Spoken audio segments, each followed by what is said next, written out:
On the gist today, celebrity couple Banky W and Adesuwa revealed how they survived their twin miscarriage. Let's check out details.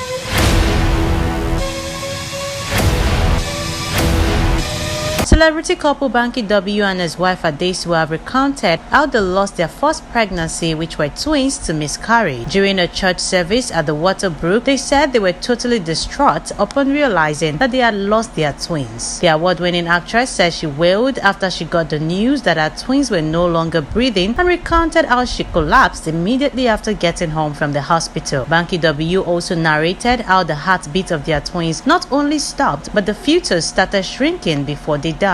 While further recounting their fertility issue, the couple also said that they at some point already planned adopting a child or even using a surrogate mother. They disclosed that their family pastor told them to give God 6 months, which were followed by several dreams and visions of them carrying their own baby. According to Adesuwa and Banky W, they've had to deal with pressure from so many people, especially on social media, and trolls who constantly ask them when they are going to have their children. Adesuwa also revealed that when she found out she was pregnant, all she said as she looked at the positive pregnancy stick was, "Olubankole, God has done it."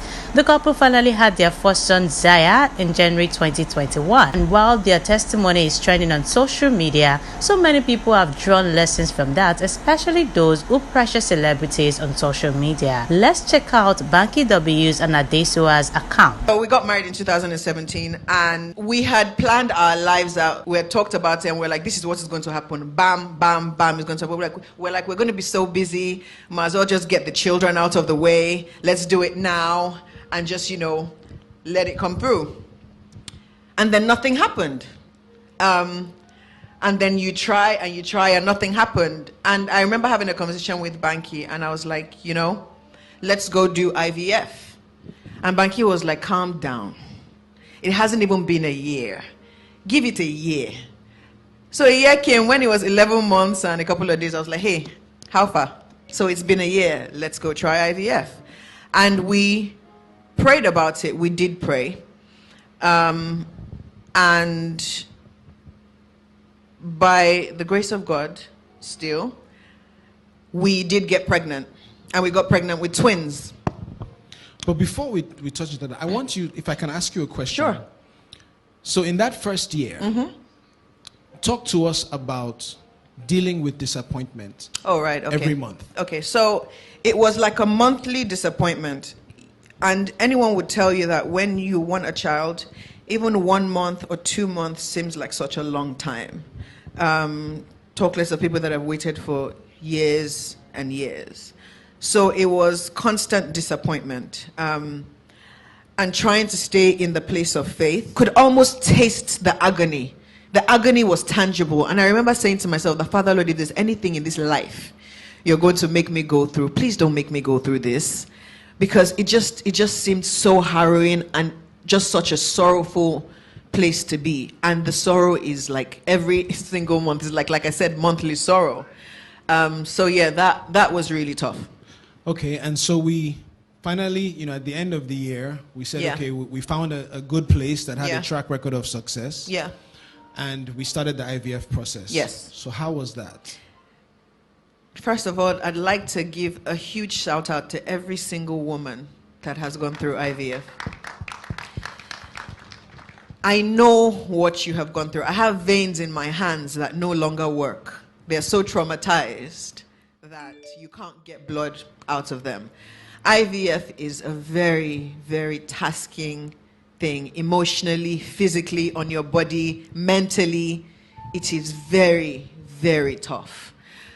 But at the end of that we actually first have cycle, a picture. Do we have the picture?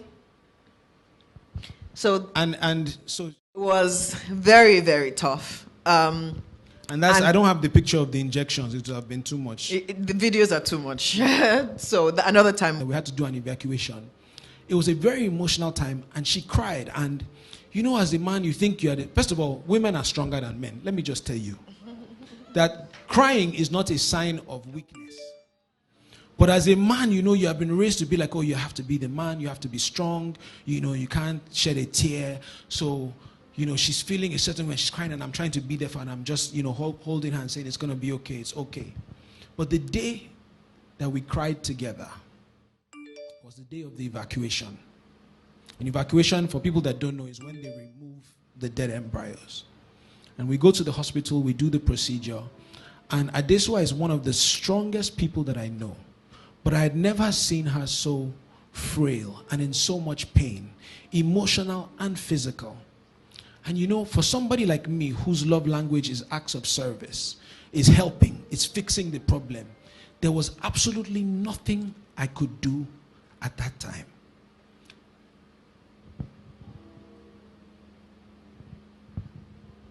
And it was constant disappointment, and trying to stay in the place of faith, and knowing that you serve a God that doesn't lie, and knowing that you serve a God that can do it, but for some reason, he's just really kind of slow, in your opinion. And it was really, really tough.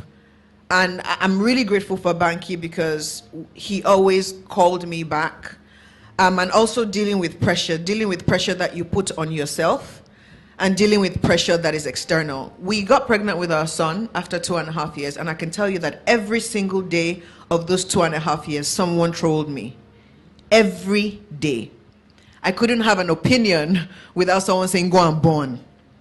I couldn't say anything without someone saying, get out, go and have a child, you are barren. You did something with your womb. I heard all sorts. And every single time I heard that, I just went back to God and I said, Father Lord, they know I serve you. So they are mocking you, not me. And I remember feeling like, I don't know why you're not coming through, because these people are watching. They know it's you I serve. I haven't done anything wrong. Why am I here? And I'd like to start off by saying that my mom's a pastor. She's at home right now watching Zaya. Thank you, Mommy. Thanks, Thank Mama. you, Jemima.